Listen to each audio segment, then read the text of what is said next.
नमस्कार, मैं हूं पुण्य प्रसून वाजपेयी। उंगलियों पर गिने जा सकते हैं अब घंटे दिल्ली चुनाव। ऐसा क्या है दिल्ली चुनाव में जिसको लेकर समूची सरकार मैदान में है? ऐसा क्या है कि पूरी दुनिया की नज़र दिल्ली चुनाव को लेकर है? और ऐसा क्या है कि एक हफ्ते नहीं बल्कि हर हफ्ते हमें ओपिनियन पोल करना पड़ रहा है? चूंकि 5 तारीख को शाम 5 बजे प्रचार थम जाएंगे, तो एक लिहाज से आप समझिए कि ये एक आखिरी ओपिनियन पोल है, और एक ऐसा ओपिनियन पोल जिसमें पहला सिक्का, पहला दाग, पहला आरोप जो उछाला गया, वह भी इस ओपिनियन पोल के हिस्से में आता है। चूंकि इसकी हम मेथोडोलॉजी पहले आपको बतला देते हैं। यह दरअसल 30 तारीख से 2 तारीख तक के बीच में यह पूरा का पूरा ओपिनियन पोल किया गया है। सभी विधानसभा की सीटें इसके दायरे में आई है। हर विधानसभा सीटों के दायरे के तहत 3 पोलिंग बूथ इसमें लिए गए हैं। इसका मतलब है 210 पोलिंग बूथ इसके दायरे में आए। और इन सब के साथ ही इस बात की कोशिश की गई है कि दरअसल 3972, यही वो आंकड़ा है जिसके जरिए कोशिश की गई है। ये आपके स्क्रीन पर नजर आ रहा होगा, ये वो सैंपल साइज है 3972 का। और 210 पोलिंग स्टेशन जो नजर आ रहे हैं, इसका मतलब है हर कॉन्स्टिट्यूएंसी में, हर विधानसभा क्षेत्र में 3 पोलिंग स्टेशन पकड़े गए। 2 फरवरी जिक्र इसलिए महत्वपूर्ण हो चला है क्योंकि जो आरोप लगा और जिसके बाद वो बहस आज भी जारी है, वो दरअसल फर्जी कंपनियों के जरिए कहीं ना कहीं गलत तरीके से पैसा लेने का आरोप। और इन सब के बीच आज लगभग 16 रैली आम आदमी पार्टी की हुई। 9 रैली में केजरीवाल थे। उन्होंने कहा देश के वित्त मंत्री कह रहे हैं तो गिरफ्तार कर लें, जेल में डाल दें। वित्त मंत्री पहली बार सामने आए, इसलिए यह बड़ा मौजू ओपिनियन पोल है। और इस ओपिनियन पोल में हमारे साथ तमाम राजनीतिक दलों के नेता जुड़ेंगे। पत्रकार हमारे साथ हैं, वरिष्ठ पत्रकार हमारे साथ यहाँ पर हैं, सेफोलॉजिस्ट हमारे साथ हैं, और बड़ी तादाद में वह आम शख्स भी मौजूद है जो कि समझते हैं कि इस देश में सियासत और राजनीतिक सत्ता का मतलब होता क्या है। राहुल, बहुत बहुत शुक्रिया प्रसून जी। सबसे पहला सवाल उठाते हैं जो कि यह है कि दिल्ली का आज की तारीख में सबसे लोकप्रिय उम्मीदवार कौन है जहां तक मुख्यमंत्री पद का सवाल है? किरण बेदी, अरविंद केजरीवाल या अजय माकन? सबसे पहले हम नजर डालते हैं कि जब हमने कुछ दिन पहले स्नैप पोल किया था किरण बेदी के मैदान में कूदने के बाद, तब के आंकड़े क्या थे और अब ये आंकड़े क्या हैं? किरण बेदी 35% पे हैं। पिछली दफा आपको याद होगा कि 38% पे किरण बेदी थी, 44% पे अरविंद केजरीवाल है। पिछली दफा वो 41% पे थे। यानी कि 3% जो किरण बेदी की लोकप्रियता घटी है, वो 3% केजरीवाल की लोकप्रियता बढ़ी है। अजय माकन पिछली दफा भी 12% पर थे, इस दफा भी 12% पर हैं। संजय कुमार जी हमारे साथ हैं, हमारे सेफोलॉजिस्ट। यह है कुल मिला के तस्वीर, सबसे बेहतर सीएम कौन? किरण बेदी की लोकप्रियता 3% घटी, केजरीवाल की किरण बेदी के आने के बाद लोकप्रियता 3% बढ़ी।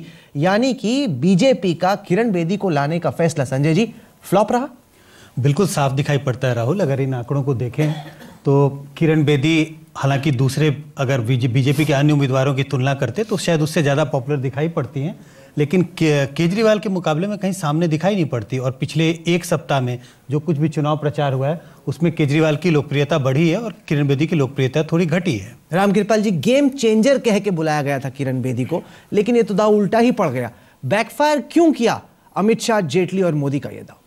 देखिए, मेरा मानना यह है कि ये किरण बेदी पर इसका उत्तरदायित्व तो या कहें कि उसको नहीं, बल्कि मैं ये कहूँगा कि बीजेपी ने जो गलतियाँ की हैं, देखिए 3 गलतियाँ सबसे मेरे निगाह में सबसे बड़ी गलती। सबसे पहले जब आपको 7 लोकसभा सीटें सौंपी गई थी, केजरीवाल हार चुके थे बनारस में, उसके बाद अगर चुनाव कराते, लेकिन कौन सा ऐसा डर था कि सबसे आखिर में आप चुनाव कराए दिल्ली का, जबकि संवैधानिक रूप से दिल्ली में ही पहला चुनाव होना चाहिए था और तमाम पार्टियां खुद आप मांग कर रही थी और कोई लॉजिक नहीं। केजरीवाल जी आज प्रधानमंत्री भाषण दे रहे थे, पहली बार हमने सुना उन्होंने 15 साल नहीं 16 साल बोला। नहीं, एक साल जोड़ लिया अपना हिस्सा भी जोड़ लिया। मैं एक दूसरी सबसे बड़ी गलती की, प्रधानमंत्री को पहली बार 12 तारीख की रैली में पर्सनल अटैक नहीं करना चाहिए था। क्योंकि एक सिंपल चीज़ जानिए, कमज़ोर और निर्बल के प्रति, पराजित या निर्बल के प्रति सहानुभूति ये जनमानस में होती ही है। वो बहुत बड़ी गलती की। और थर्ड गलती क्या की कि केजरीवाल जुबान से फिसले थे अराजक कह करके ये कलम से फिसल गए।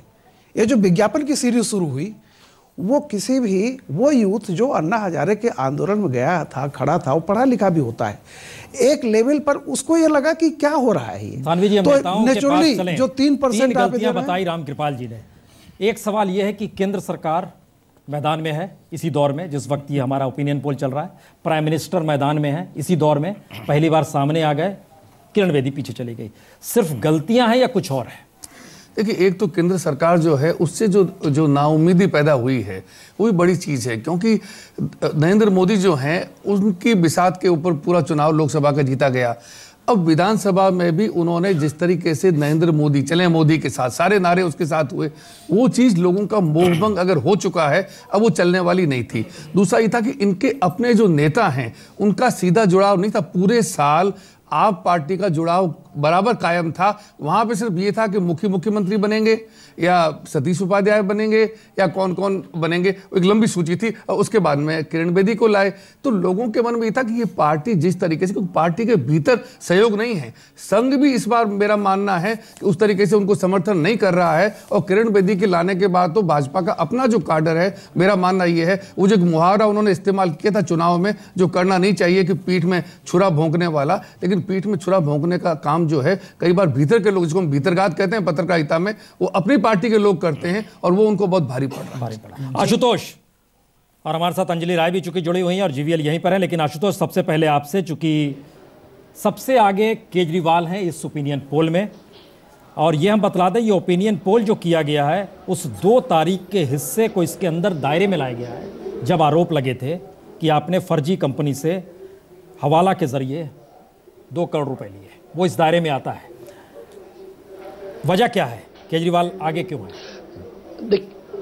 देखिए प्रसून जी, 2-3 बातें महत्वपूर्ण है। पहली बात तो यह है कि अरविंद केजरीवाल की लोकप्रियता चुनाव हारने के बावजूद भी दिल्ली के अंदर लगातार बनी हुई थी और बीजेपी और बाकी के नेताओं से लगातार आगे बने हुए थे, जो इस बात का प्रमाण है कि दिल्ली में बहुत बड़ा तबका ऐसा है जो आज भी अरविंद केजरीवाल की ईमानदारी पर, उनकी इंटीग्रिटी पर और देश की राजनीति को बदलने का उनका जो मिशन है उसमें यकीन रखती है, और यह महत्वपूर्ण बात है। क्यों? दूसरी बात यह कि बीजेपी ने जिस तरीके से पहले यह कहा कि हम सामूहिक नेतृत्व में यकीन रखते हैं, और उसके बाद जो है जब नरेंद्र मोदी जी की रैली हुई और अचानक उनको लगा कि मोदी जी का मिथ टूट रहा है, तब वो किरण बेदी को लेकर आए। ये बहुत बड़ी राजनीतिक अवसरवादिता थी, क्योंकि बीजेपी वो पार्टी है जो विचारधारा को मां समझती है और संगठन को गुरु का दर्जा देती है। जब उसने अपनी मां और गुरु दोनों को तिलांजलि देकर एक ऐसे शख्स को पार्टी में मुख्यमंत्री पद का उम्मीदवार बनाने की कोशिश की, बनाया, जो जिसने पार्टी को भ्रष्टतम पार्टी कहा था, तो आप समझ सकते हैं हिंदुस्तान का जो वोटर है, दिल्ली का वोटर है, वो बेवकूफ नहीं है, वो जानता अच्छी तरीके से कि राजनीतिक अवसरवादिता की पराकाष्ठा थी। आशु, आपने एक बात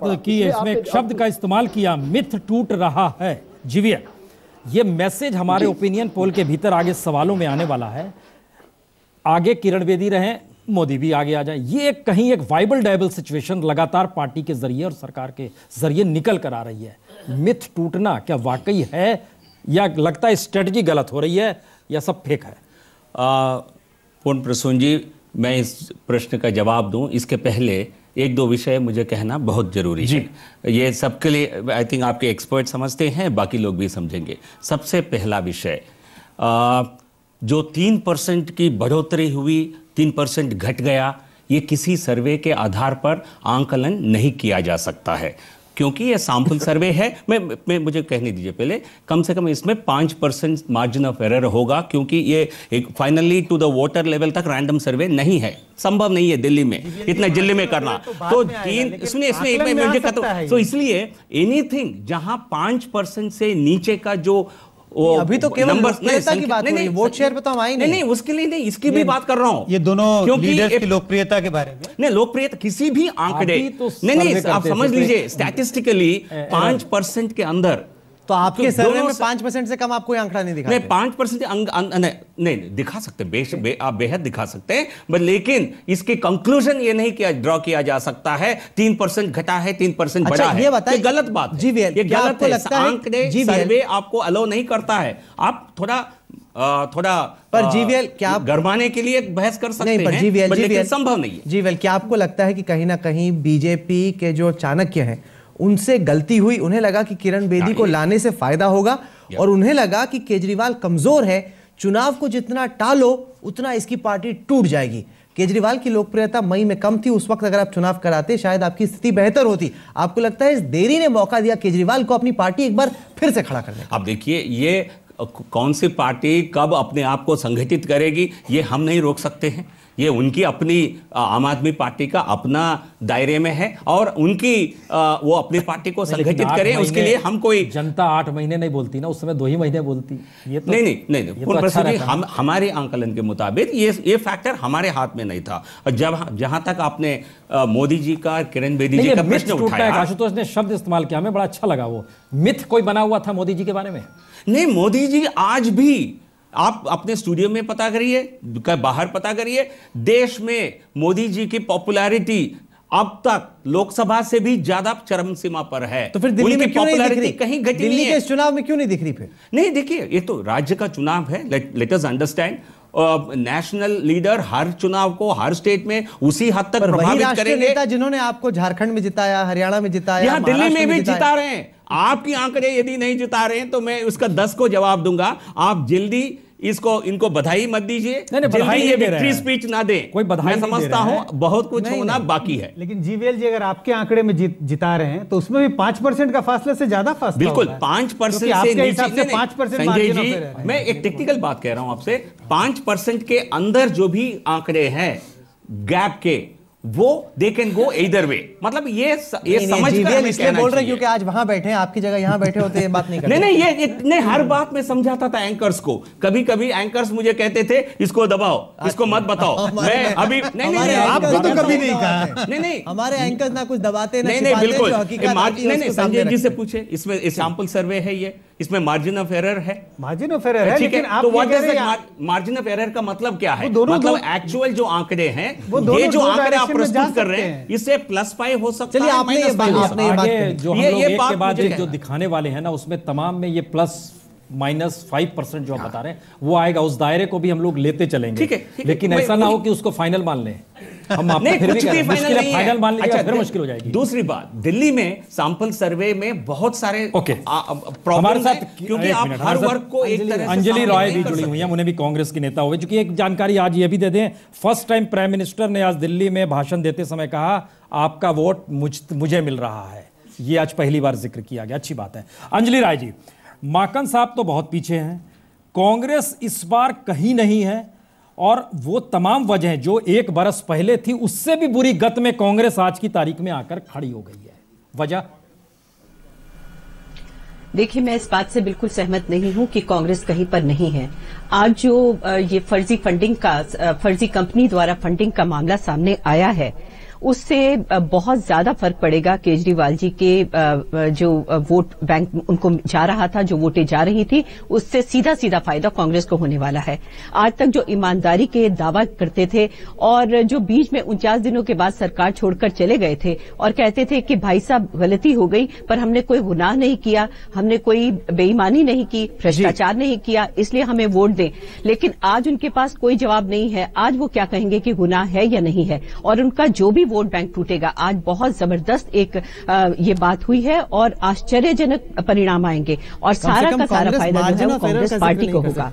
तो मार्जिन ऑफ एरर से 5 गुना पीछे, तो मार्जिन ऑफ एरर से नहीं, हमें याद आ रहा है आश्चर्यजनक ही है कि अगर कांग्रेस 15-14% वोट पर आकर टिक जाए तो ये आश्चर्यजनक परिणाम ही है। वाकई में, क्योंकि अंजलि राय कह रही है 24 था, अब लगातार गिरता चला जा रहा है, जैसे लोकसभा इलेक्शन में। अंजलि जी इसके बाद आ रहे हैं, हमको लगता है सवाल फटाफट जोड़ते चलें, क्योंकि अगला सवाल यह है कि किरण बेदी को आखिरकार मैदान में बीजेपी ने क्यों उतारा। कई हमने फैक्टर्स अपने सर्वे में रखे, सबसे आगे निकल के आया कि केजरीवाल के तोड़ के तौर पर किरण बेदी को मैदान में उतारा गया। तो लोग ये मानते हैं कि किरण बेदी को बीजेपी इसलिए लाई क्योंकि वो केजरीवाल से मुकाबला करना चाहती थी। 32% लोगों का यह कहना है। दूसरे नंबर पर रहा कि बीजेपी को एक स्वाभाविक चेहरा चाहिए था, इसलिए वो लेके आए।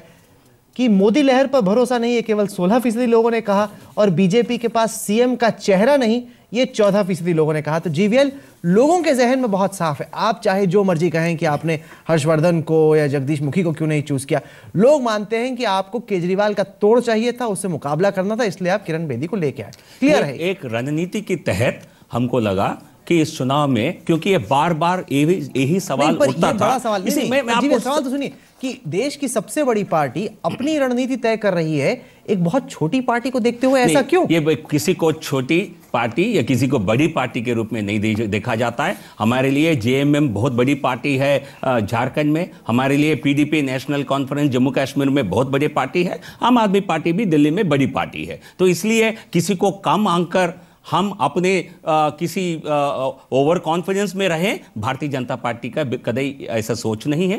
तो हमें बिल्कुल लगता था कि आम आदमी पार्टी भी रेस में है।